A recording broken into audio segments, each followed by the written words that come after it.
Well, one of the projects I'm particularly interested in is the one associated with the thermal imagery. So, given all of the predictions about global warming, our rivers are going to continue to warm. Salmon's a cool water fish.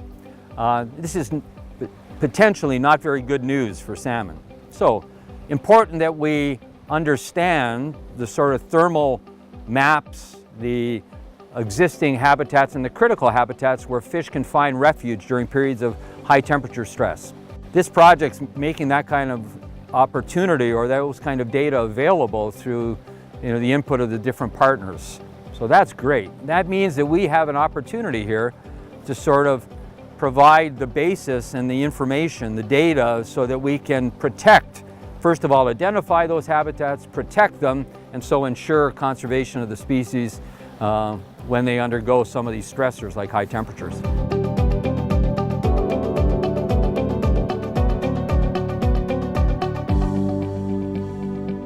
So we have our thermal mapping that we're doing within the river itself to tell us the temperature of the river. And we're doing the LIDAR imagery across the landscape to give us very detailed topography for the system.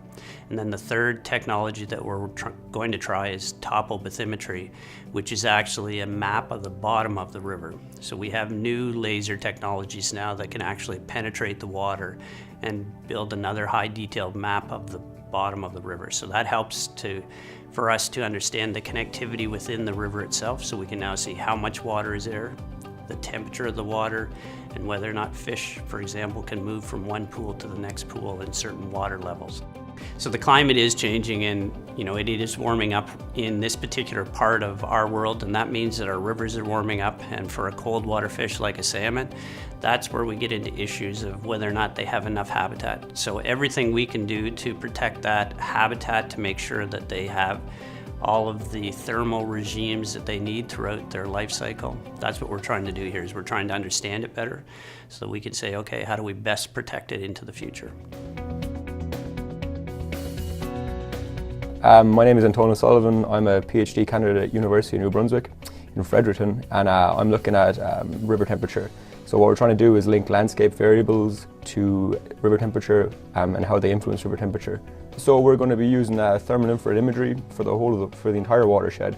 And what we're going to do is couple that with remotely sensed data and other data, so things like digital elevation models, geological maps, superficial geology maps, and we're going to construct things like solar radiation exposure maps.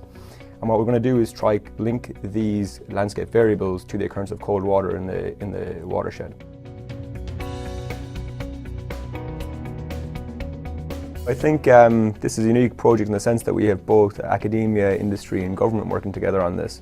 And the nice thing about it is the research will bring it to a certain point, and then industry can actually apply it. So rather than it stopping just at research, it goes further and it actually percolates into the community, and hopefully there'll be a benefit to the ecosystem.